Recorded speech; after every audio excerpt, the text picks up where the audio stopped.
My 5-year-old niece Zoe and I are extremely close. We have a special bond. I've been helping my sister raise her since she was about 6 months old. My sister Ava got married to her high school sweetheart right after graduating and then had Zoe 2 years later.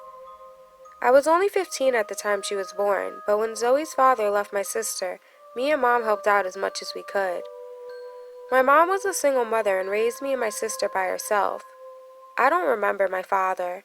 He left when I was still a baby. Ava says she remembers him slightly. I think it's because she was older. Even though my mom never once complained and she tried her best to give us everything we ever asked for, I saw how hard it was on her, how tired and stressed out it made her. I didn't want Ava to have to go through the same thing. It wasn't fair to her or Zoe. I told her I would watch Zoe whenever she needed me to, and I was never that good at school, so when I dropped out, it was more convenient for her anyway, because whenever she needed extra money for diapers, food, or anything, I was always happy to help. I'd work during the day and then babysit Zoe in the evenings while my sister went to work.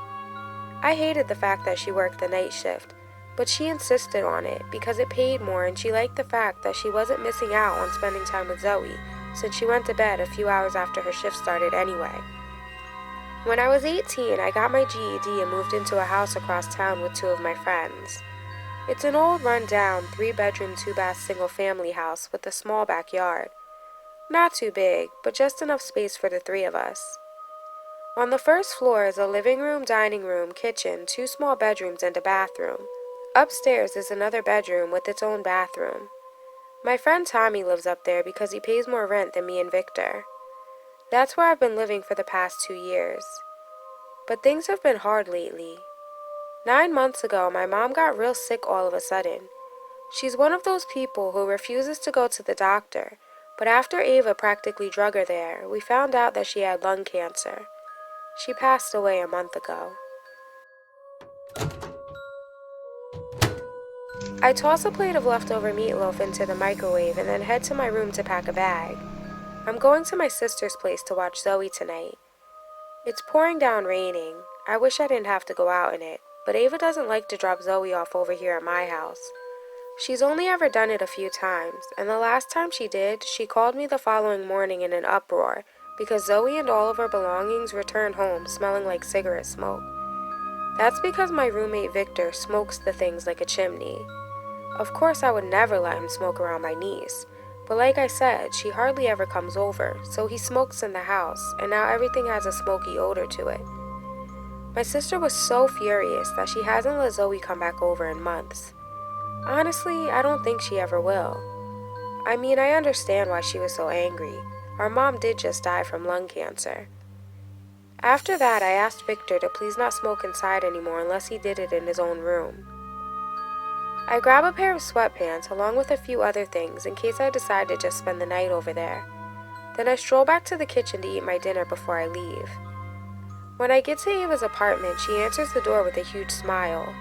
Standing there soaking wet, I ask, "What's so funny?" The rain has let up some now, but when I left my place 20 minutes ago to drive over here, it was still pouring. She places her pointer finger to her lips, instructing me to stay quiet, and then whispers, "Zoe is hiding. You have to go find her." I grin and step inside, my eyes scanning every inch of the dimly lit living room. Zoe is always trying to scare me. It's our thing. We take turns trying to frighten each other, and tonight is her turn to attempt to get me. I always succeed. Her, on the other hand, not so much. But it's hilarious watching her try. Her favorite ways to try to scare me are jumping out from behind things and grabbing me, or peeking out from around corners and screaming boo. My sister grabs her keys off of the counter and calls out, "Baby, I'm leaving. Be good for Uncle Jacob." "Okay, Mommy, I will. I love you," Zoe replies. "I love you too, sweetie," Ava answers. Then she waves goodbye to me and closes the door. I hear the pitter-patter of Zoe's little footsteps racing across the hardwood floors, so I follow them down the hall. The sound of a floorboard creaking somewhere behind me startles me, and I spin around, but there's no sight of her. She must have been practicing with her mom. She's been getting better at hiding, but she still hasn't been able to scare me yet. I turn around and start heading down the hall back towards the living room when I catch a glimpse of Zoe's nightgown flowing behind her. She darts in back of a tall plant that is sitting in a corner of the hallway and crouches down. I creep toward it, anticipating her getting ready to jump out and try to scare me. As I approach the plant, nothing. But then as I walk past it, she jumps out and screams, "Boo!" as she grabs a hold of my leg tightly and begins to giggle uncontrollably. "I got you, didn't I, Uncle Jake?" she asks. "Nice try, but I saw you sneak over there right before you tried to scare me. But you're getting better. You almost got me that time," I tell her as I scoop her up into my arms and tickle her little feet. Her cute little smile reveals her 2 missing front teeth. I just saw her the other day, and she was still only missing the one. "You lost another tooth?" I ask. "Yeah, last night, and the tooth fairy left me a whole $1, she answers. I put her down and she takes me by the hand and leads me to the kitchen. "Snack time! Me and Mommy made M&M brownies," she reveals. My face lights up like a Christmas tree. I love chocolate, I always have, and my all-time favorite snack is brownies. Although I just ate and I'm not very hungry at the moment, who can pass that up? She uses her step stool to reach the pan wrapped neatly with tinfoil sitting on top of the counter. She grabs the corner, pulls it toward her, and unwraps it, revealing a freshly baked batch that have already been cut. I get 2 plates and a spatula from the dish rack and scoop out the biggest one for me and then a smaller one for Zoe. She takes it to the table and devours it, licking each fingertip and then the plate. I eat mine, rewrap the brownies, and then wash up the dishes that we used. My sister keeps her house very clean, so I try my best not to leave a mess whenever I come over. Zoe is in the living room now watching some TV before bedtime. I plop down on the couch next to her and say, "Only an hour, then you have to brush your teeth and get ready for bed." "Okay," she pouts, staring at me. But then a second later, she's focused right back on the television. She's watching a Halloween special of some cartoon that she likes. I stroll to the dining room, sit down at the table, and retrieve my laptop from the bag. Then I connect to my sister's Wi-Fi and log into Amazon. Zoe's birthday is coming up in a few weeks, and I've been looking for the perfect present to get for her. She's really into unicorns right now, so I type that into the search bar to see what pops up. They have so many things to choose from that I figure I might as well just ask her to come over and pick out some stuff that she wants. I glance over at the couch. She's sitting there so quietly, entranced in the cartoon that's playing on the TV. It is my turn to scare her, and I see this as the perfect opportunity. I slide my chair from beneath the table as silently as I can. Then I slip my sneakers off and tiptoe over to the couch. I hope she doesn't see my reflection in the TV screen, I think to myself as I creep up behind her. I duck down just in time as she turns around and asks, "Uncle Jake, can I have a drink?" When I don't respond, she climbs down off of the couch and comes to look for me. I smile as she walks right past me, hiding behind the couch. She calls out my name a few more times as she makes her way down the hallway. She doesn't know it, but I'm already sneaking down the hall behind her. She doesn't even think to turn around, and when she finally does, it's too late. I grab her by the shoulders and yell, "Gotcha!" It's time for bed. She jumps and screams, "You scared me!" I start to laugh, and then a second later she joins in. "I guess that means it's your turn to scare me next," I manage to get out between breaths. I get her some apple juice and call her over to the computer to pick out some birthday gifts. It takes her forever to decide what she wants. She ends up picking a hot pink sequin-covered mini backpack, along with a rainbow unicorn dress, leggings, and sneakers. Just as I'm placing the order, my cell phone rings. It's my sister. She must be on her break and she's calling to check how things are going, just like she does every time I babysit Zoe. I tell her to stay quiet. If her mom knows she's still up, she'll have a fit. It's not a school night, but Ava puts Zoe to bed at 8 p.m. sharp every night, whether she has school the next day or not. "Hello?" Just like I thought, she's checking in. "Everything's going great." Then I add, "Thanks for the brownies, they were delicious." She asks what time I put Zoe to bed.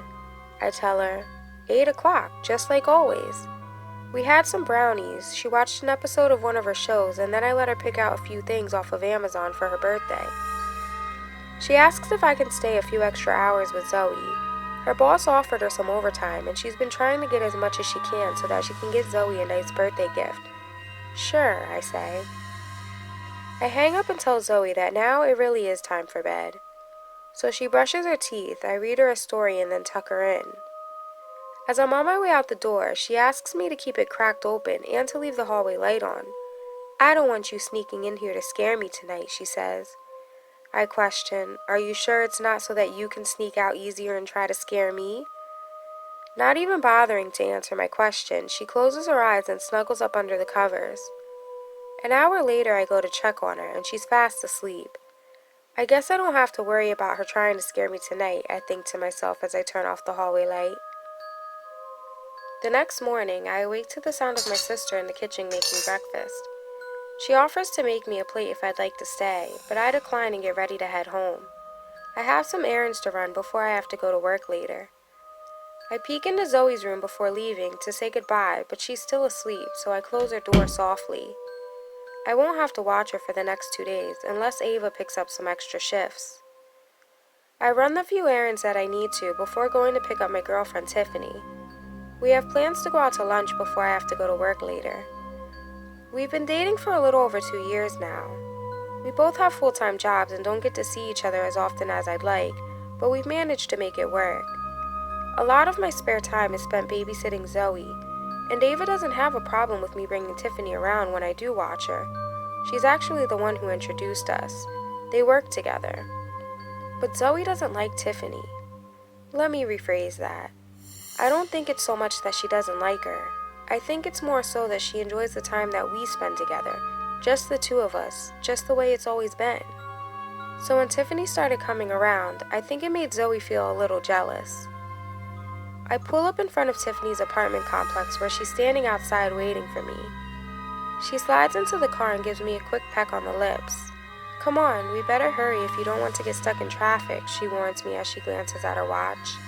Although it's Saturday and I don't need to worry about work and school traffic, it seems like instead of staying home to relax, everyone chooses the weekend to go shopping. When we arrive at the restaurant that Tiffany chose to have lunch at, I get a call from my sister. I ignore it. I'll call her back later after I drop Tiffany off at home. The last time I had my phone out while we were on a date, I was just checking my Facebook messages really quick. My friend sent me a picture of a girl that he was trying to get with at his job. She was bent over picking something up, and underneath it he had all kinds of emojis. You know, the hard eyes, the drooling, the laughing, and of course he had to top it off with an eggplant emoji. Tiffany snatched the phone from me and she was pissed. That's why I know better than to do that again. But when my phone rings again 5 minutes later, she looks up from her salad and suggests with an attitude, maybe you should get that. I glance down and see that it's Ava calling again. Nah, it's just my sister. I'll call her back later, I tell her, pushing the ignore button once again. 10 minutes later, our waiter delivers our food to the table, and just as I'm about to take a bite, my phone rings yet again.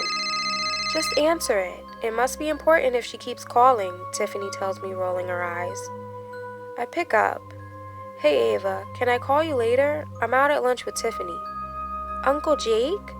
Why didn't you say goodbye to me before you left today? Zoe asks.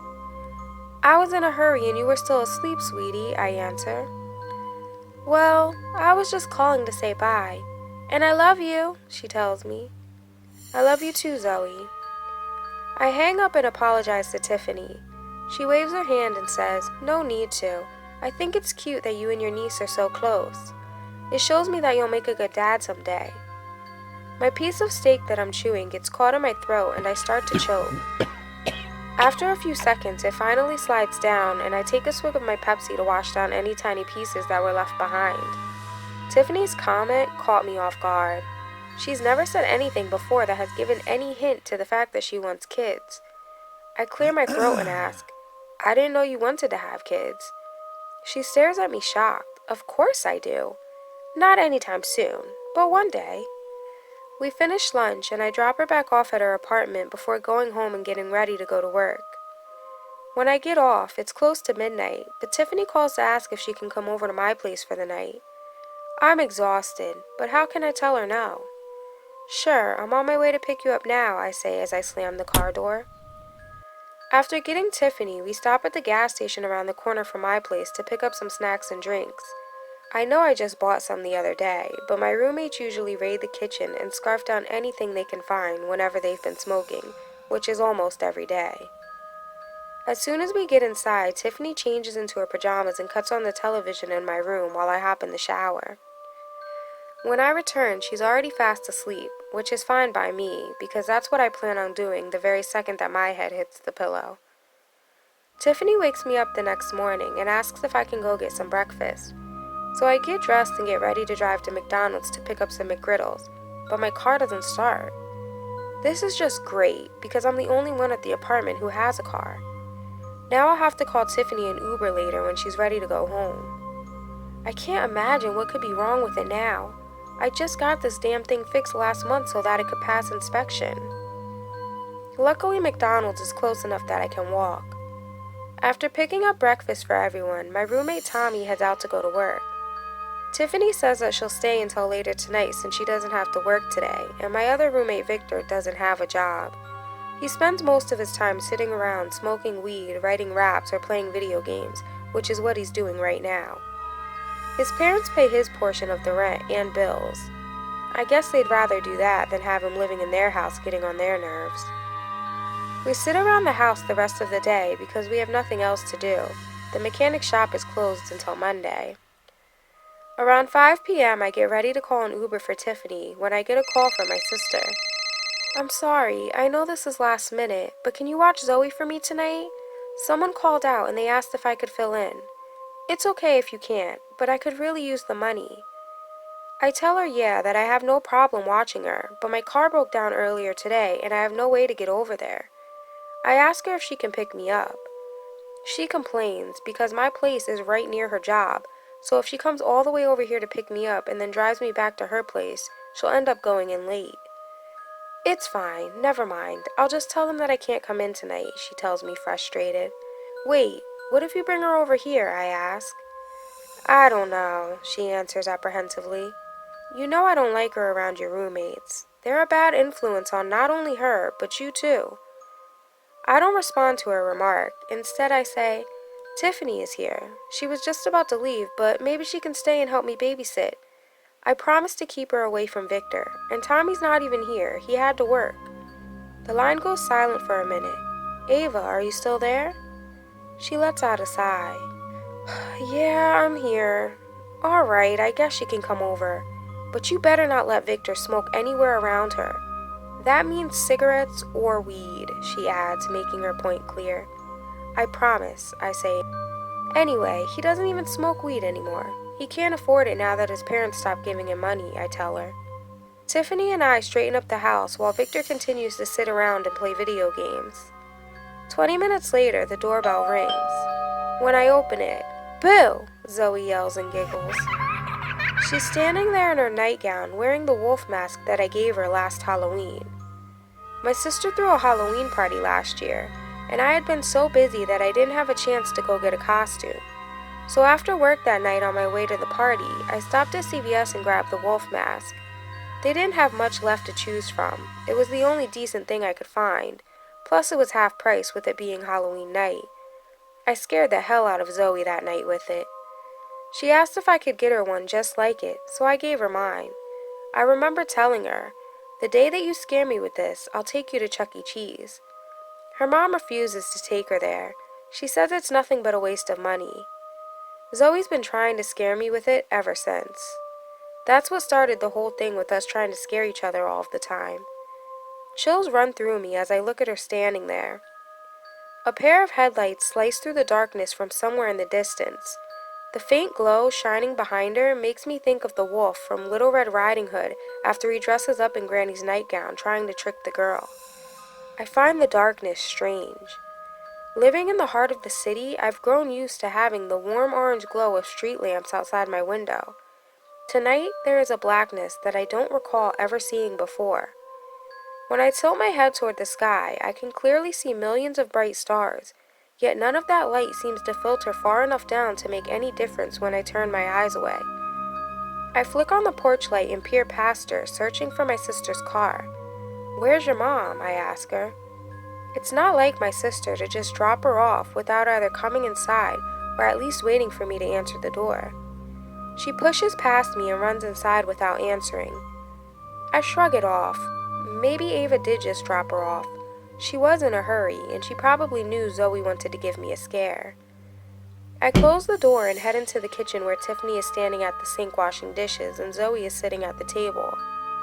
"Are you hungry?" I ask her. She shakes her head no. I don't know why, but I'm getting an uneasy feeling for the first time ever being around Zoe. She's being awkwardly quiet, and that isn't like her at all. And she refuses to take off the wolf mask. I think she's freaking Tiffany out. She keeps giving me strange looks. Suddenly, Zoe gets up from the dining room table and walks across the room to the computer desk. She reaches down and picks something up, then comes back over to the table and sits down. It's one of Victor's notepads. He leaves them all over the place just in case he has an epiphany. He likes to write raps, and he says that sometimes something will just come to him, and he got tired of having to try to remember it so that he could write it down later. She has a pen in her other hand, and she lays the pad on the table and begins to write something. She spells some of the words completely wrong, but I can make out what she's trying to say. This is a game. The quiet game. No talking. I read the note aloud to Tiffany. "I'm not playing," she immediately says. She pulls me aside and tells me that she's going to go home now. Zoe is really creeping me out. Does she usually act like this? She asks. No, she doesn't. I think it's just because you're here. But she's got to get used to you being around, I reply as I hug her tightly. She smiles, but I can tell that it's forced. Okay, I'll stay. I write on the notepad, okay, I'll play. Then I pass it back to Zoe. She shakes her head and writes, I can't talk, you can. Then she writes, where's Victor? You want him to play too, I ask her. She nods her head, so I get up, walk over to his room, and knock on his door. Smoke billows from the room when he opens it. I shove him inside, slam the door, and shout, What the hell, man? I told you Zoe was coming over. Is she here already? He questions, clearly stoned out of his mind. Yeah, she's here, and she wants you to come hang out with us, so get your shit together and get out there.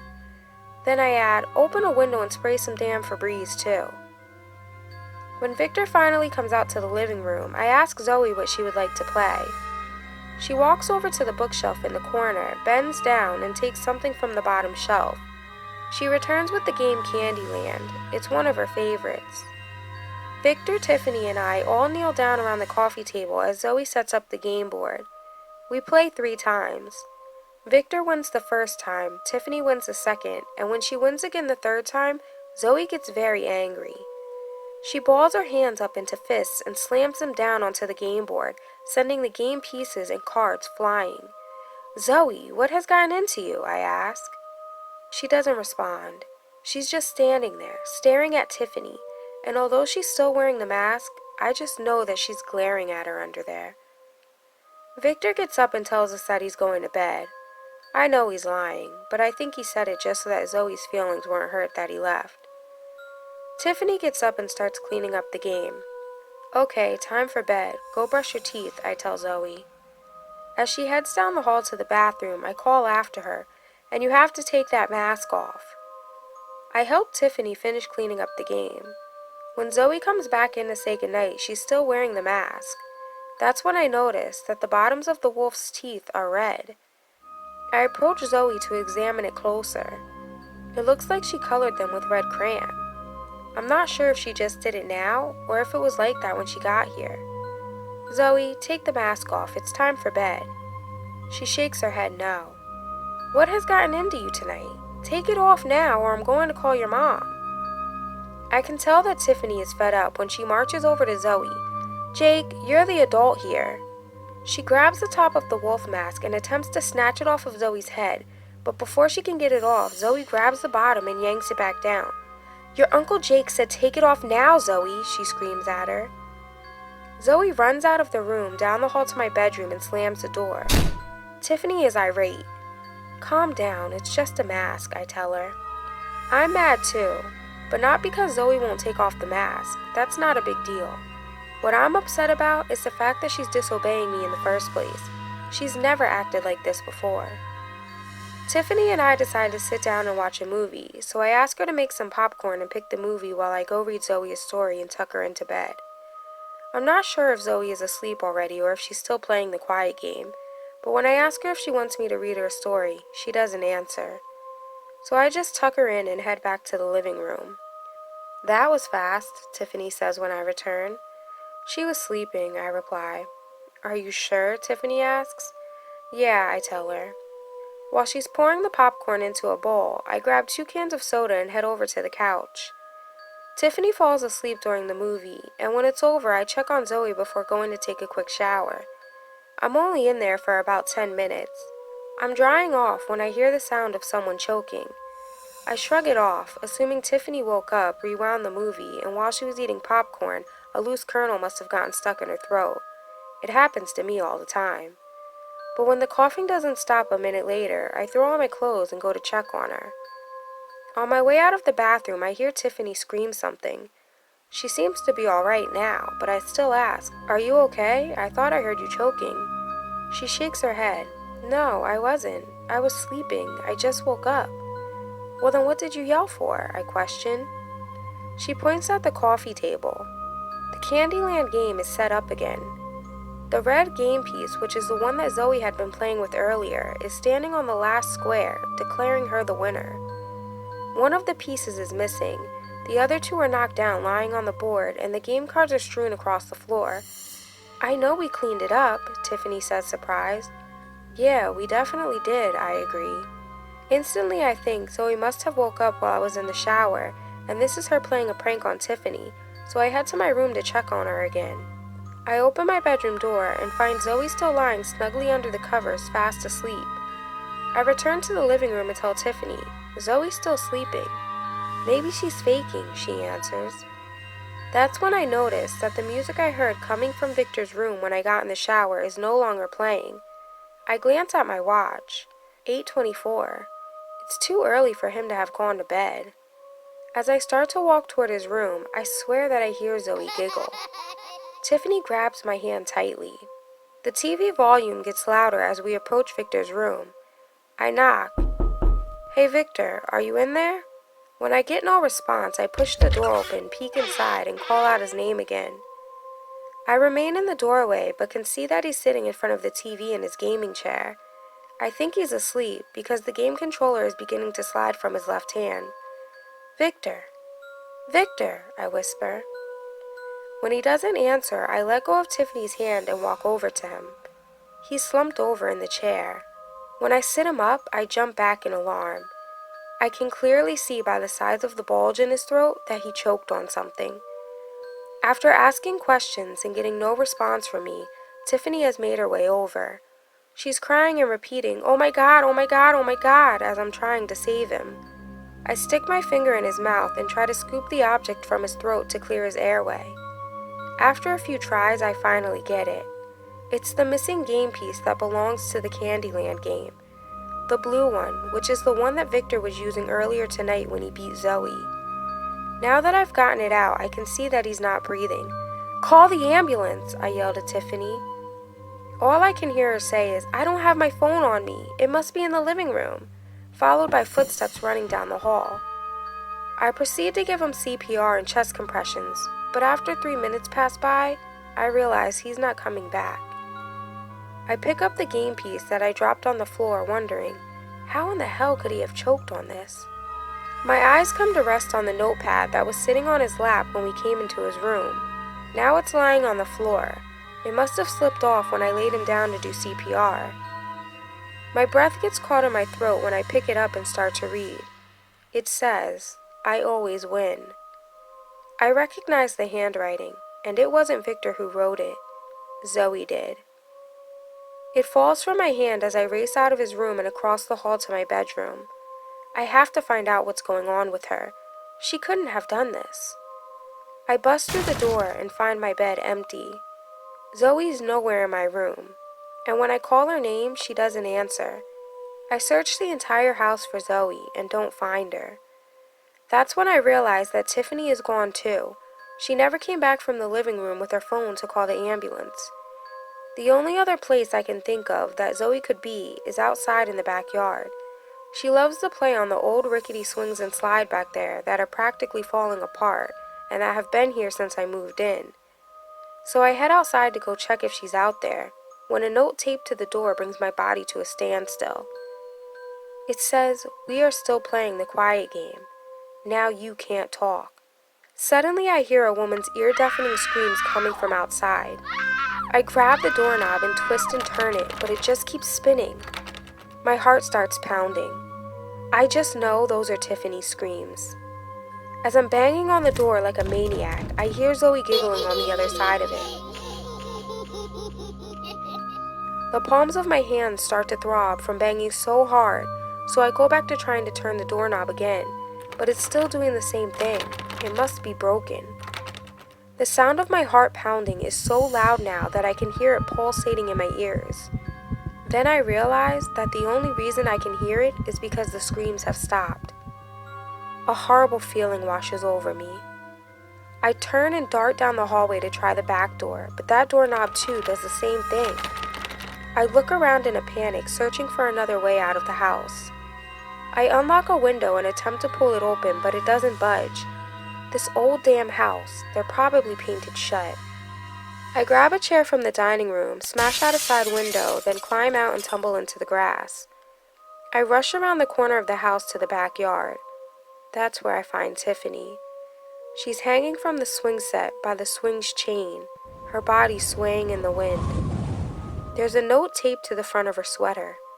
It says, "She screamed, so she lost the quiet game." I turn my head away. I can't stand to look at her like that. Standing there in shock, I think to myself, there is no possible way that Zoe could have done any of this. She's only 5 years old. She couldn't have overpowered a grown man and forced something down his throat, nor could she have lifted Tiffany up there. I decide that it's time to call my sister and the cops. I thought I could deal with Zoe myself, but things have clearly gotten out of hand. Just as I'm about to climb back through the broken window to go find my phone, I see a light turn on upstairs, and then Zoe appears standing in the window. She's waving, and she's still wearing that mask. I once thought of it as a cheap costume, but now it's one of the most horrifying things that I've ever seen. The way she's tilting her head with the giant teeth of the wolf that look like he's grinning slightly, and the wild fur protruding from the rubber back, not to mention the red on the ends of the teeth that look like blood that Zoe colored in. Even with this terrifying feeling that's come over me, with already a rush of adrenaline coursing through my body, I climb through the window to try to find the phone.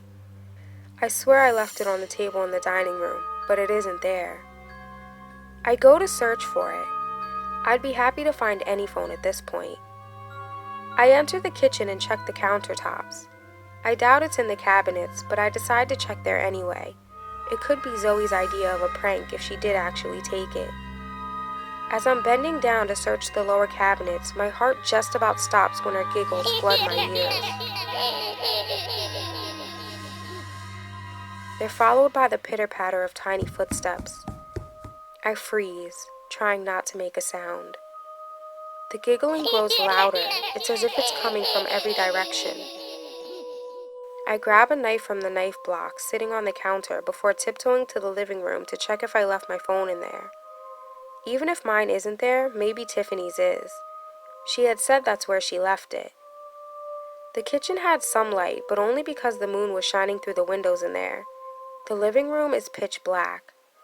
I don't want to have to turn the lights on, but I see no other choice because I don't own a flashlight. I can't even see my hand in front of my face, so how will I find my phone? I flick the switch.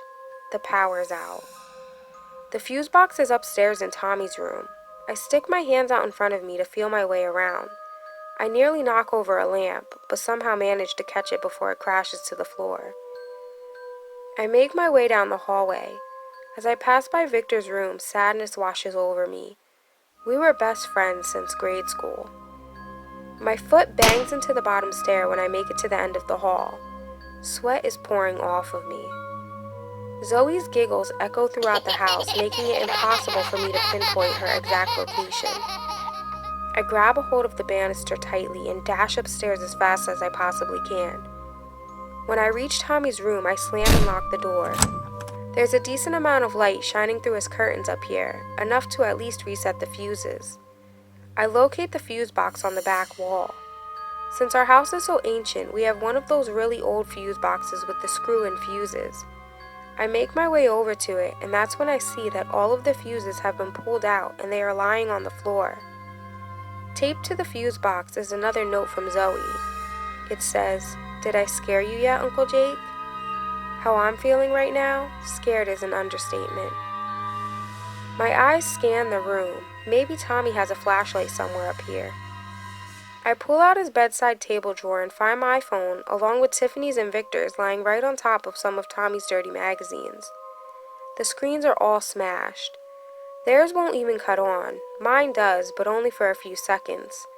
When the screen lights up, that's when I notice the time. It's nearly 11. Ava was supposed to call me at 9 to check in, just like she always does. I hope Zoe didn't hurt her too. The phone beeps, alerting me that the battery is low before going dead. I raid Tommy's room, searching for his phone charger, and find it plugged into the wall behind his bed. I ferociously try to jam it into my charging port, but it doesn't fit. Apparently the iPhone charger doesn't work for an Android phone. I unlock the door and get ready to run downstairs to my room so that I can charge my phone when it hits me that I can't do that. The power is still out. Then I remember that I have a power bank for my phone that I bought when I went on vacation a month ago. I had to take a 10-hour flight and I was worried about my phone dying halfway there. I charged it after returning home just in case I ever needed to use it again. I meant to put it in my car, but just kept forgetting to. It's down in my room in my top dresser drawer. As I make my way down there, my eyes start to adjust to the darkness. Then I hear footsteps above me. She must have been up there in the room with me that entire time and I didn't even know it. Just thinking about it gives me the chills. The footsteps grow louder as she charges down the stairs after me. I race down the hall to my room, and just as I'm about to close the door behind me, Zoe calls out my name. I pause for a second. Then I feel a stabbing pain in my leg. I look down and see Zoe. She's breathing heavily under the mask, and she's just plunged her Barbie pencil right through my Achilles heel. I collapse to the floor, screaming in pain. She raises her finger up to her mask and says, "Shh." I reach for the knife that I placed on top of my dresser. I don't have the balls to kill her, so I snatch it and thrust it into her leg just as she's about to run out the door.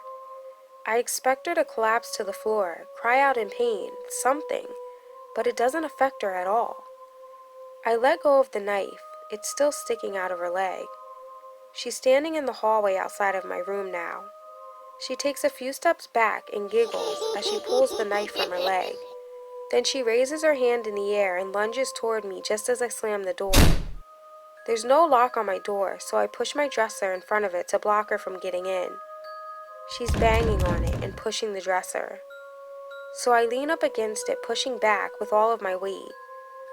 I pull out my top drawer and find the power bank underneath all of my boxers and socks. The banging has stopped now. I grab the power bank and then locate my charger in my bag that I had packed from when I went to my sister's. I plug one end of the charger into my phone and the other end into the power bank. A minute later, my phone turns on and I dial my sister's number. She answers in a groggy voice. "Hello?" I scream, "Zoe lost her goddamn mind. She killed Victor and Tiffany." "Jake, wait, what are you talking about?" "Look, I don't know what's going on over there, but I had a bad feeling about sending her over, so I decided not to go into work tonight. Thank God I followed my gut and didn't send her. I tried to call you to let you know she wasn't coming, but your phone kept going straight to voicemail." "What do you mean you didn't send her?" "I've been babysitting her all night," I tell her, shocked. "Jake, cut it out. Stop trying to scare me. I'm looking right at her. She's lying here on the couch next to me. We fell asleep watching a movie." A giggle echoes through the room. "I hear something behind me," I whisper to Ava. Jake? Jake, what's the matter? I can't hear you, she replies. I turn around to find Zoe holding the knife. She's creeping toward me.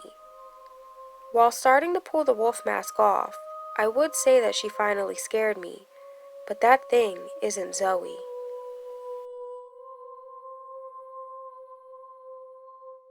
Subscribe for new original stories 3 times a week. See you next time on Nina's Nightmares. Really? You're supposed to click the like button, not me. Ugh.